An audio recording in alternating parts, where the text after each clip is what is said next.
السلام علیکم ورحمۃ اللہ وبرکاتہ۔ الحمد للہ وکفى وسلام علی عباده الذین اصطفى، اما بعد۔ حاضرین و ناظرین، یہ درس نمبر 721 ہے اور آج سورہ اعراف کی 3 آیتوں کی تلاوت اور تشریح کی جائے گی۔ آیت نمبر 196، 197 اور 198، 196، 197 and 198 سورۃ الاعراف۔ چلیے سب سے پہلے ان 3 آیتوں کی ہم تلاوت کرتے ہیں، لفظی ترجمے اور ترجمے کے بعد تشریح کرتے ہیں۔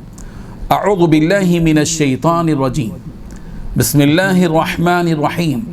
ان ولیی اللہ الذی نزل الکتاب وهو يتولى الصالحین والذین تدعون من دونه لا يستطيعون نصرکم ولا انفسهم ينصرون وإن تدعوهم إلى الهدى لا يسمعوا وتراهم ينظرون إليك وهم لا يبصرون، صدق اللہ العظیم۔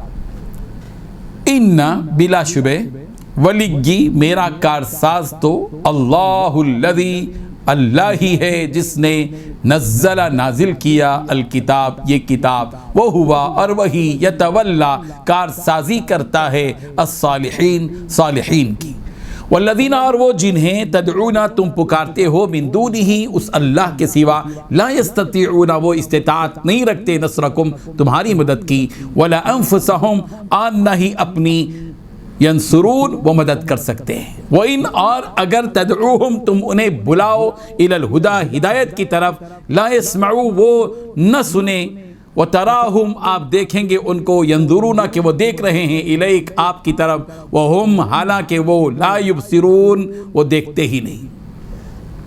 ترجمہ یوں ہے، پھر دیکھو کہ وہ میرا کیا کر سکتے ہیں۔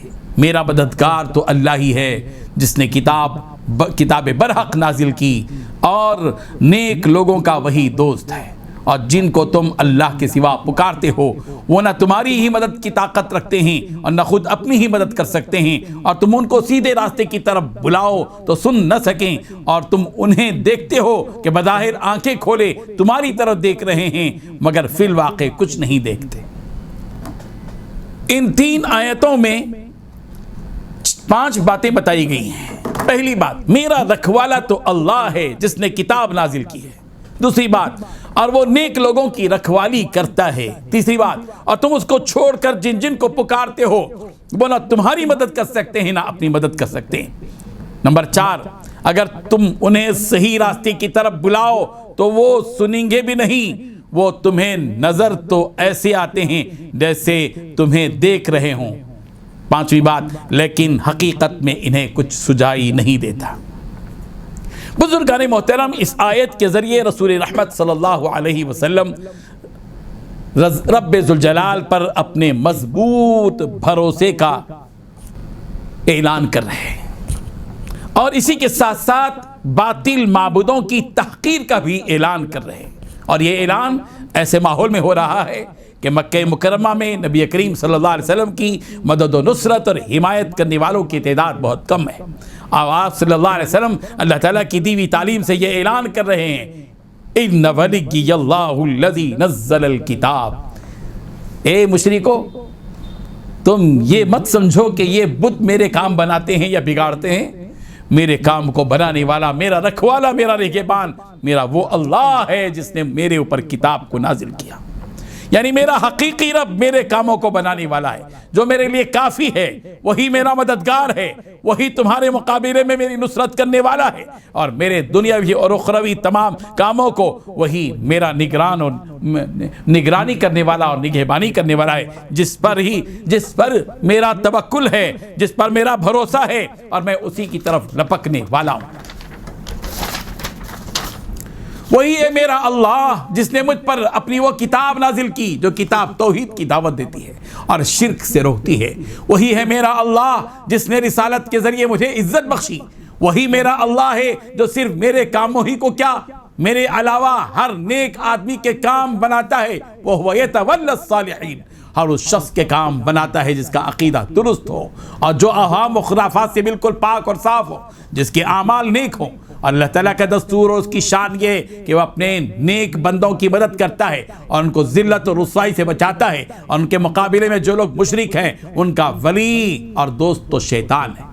سورہ بقرہ کی آیت نمبر 257 میں یہی بات بتلائی گئی ہے۔ ان آیتوں سے عقل مند یہ سبق حاصل کرے اور یہ فیصلہ کرے کہ عبادت تو صرف اس کو اللہ تبارک و تعالیٰ ہی کی کرنی ہے۔ اللہ کے علاوہ جس کسی کی عبادت جو کوئی کرے گا وہ احمق اور بے وقوف شمار ہوگا۔ اس کے بعد یہ حقیقت بھی کھول کھول کر بیان کر دی گئی ہے کہ اللہ کو چھوڑ کر تم جن جن کی عبادت کرتے ہو وہ کسی کی مدد نہیں کر سکتے، نہ ہی وہ خود اپنی مدد کر سکتے۔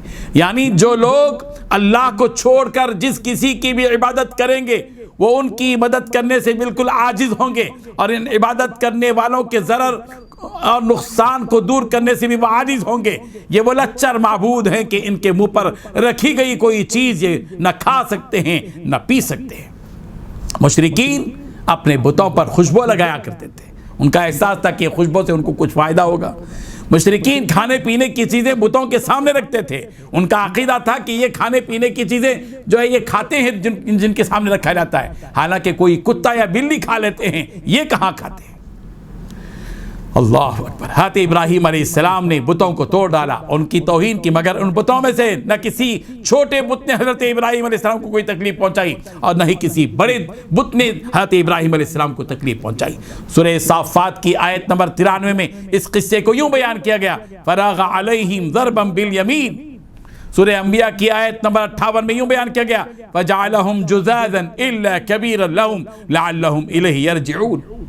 آگے ایک اور بات بتائی گئی ہے کہ اگر تم انہیں صحیح راستے کی طرف بلاؤ تو وہ سنیں گے بھی نہیں۔ یعنی جس طرح یہ بت کسی کی مدد کرنے سے عاجز ہیں، اسی طرح یہ اس بات سے بھی عاجز ہیں کہ کسی کی رہبری کر سکے۔ اگر تم ان کی رہبری کرنا چاہو اور سیدھے راستے کی طرف تم بلانا چاہو تو وہ تمہاری اس پکار کو سن بھی نہیں سکتے۔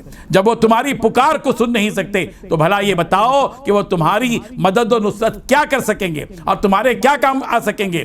تم ان بتوں کو دیکھو تو صحیح کہ ان کی ایسی مصنوعی آنکھیں ہیں جن سے دیکھ نہیں سکتے، ان کے آنکھیں بھی مصنوعی، ان کے کان بھی مصنوعی، ہر چیز ان کی مصنوعی ہے۔ سورہ فاطر کی آیت نمبر 14 میں یہی بات بتائی گئی، ان تدعوہم لا يسمعوا دعاءکم، اگر تم ان کو پکارو تو یہ تمہاری پکار کو سن نہیں سکتے، اور اگر سن بھی لیں تو تمہاری پکار کا کوئی جواب نہیں دے سکتے۔ جب ان میں سننے اور دیکھنے ہی کی صلاحیت نہیں تو پھر کیسے یہ تمہاری مدد کر سکتے ہیں؟ اس لیے ان سے کوئی امید وابستہ رکھنا حماقت ہے اور بے وقوفی ہے۔ اور اصل حقیقت یہ ہے کہ صرف اور صرف وہی خالق اور مالک اکیلا ہے، تنہا ہے، جس کا کوئی شریک نہیں، جس کا کوئی مثیل نہیں، جس کا کوئی ہمسر نہیں، جس کا کوئی ہم پلہ نہیں، جو اکیلا ہے، جس کے جیسا کوئی نہیں، جیسا کمثلہ شیء۔ وہی ایک خالق اور مالک ہے جس کی عبادت کی جا سکتی ہے، وہی معبود برحق ہے، وہی الہ کہنے کے قابل ہے، وہی اللہ کہنے کے قابل ہے، وہی رحمان الرحیم ہے، وہی ستار ہے، وہی غفار ہے، وہی علیم ہے، وہی حلیم ہے، وہی زندہ جاوید ہے، وہی حی و قیوم ہے، وہی حنان و منان ہے، وہی ظاہر و باطن ہے، وہی اول و آخر ہے، وہی عفو ہے، وہی رحیم ہے، اسی کی ذات ہے جس کے پاس سب کچھ اور پوری طاقتیں ہیں، وہی مقتدر ہے، وہی صاحب ذوالجلال والاکرام ہے، وہی فعال لما یرید ہے، اسی کے ہاتھ میں سب کچھ ہے۔ زمین اور آسمان کی ساری کنجیاں اسی کے ہاتھ میں ہیں، اور زمین اور آسمان کے سارے خزانے اللہ نے اپنے ہاتھ میں رکھے ہیں۔ اسی سے مانگو، اسی کی مانو اور اسی سے مانگو اور اسی کی عبادت کرو، اسی میں کامیابی، اسی میں نجات اور اسی میں فلاح ہے۔ اللہ تعالی ہم سب کو عمل کی توفیق عطا فرمائے۔ وآخر دعوانا ان الحمد للہ رب العالمین۔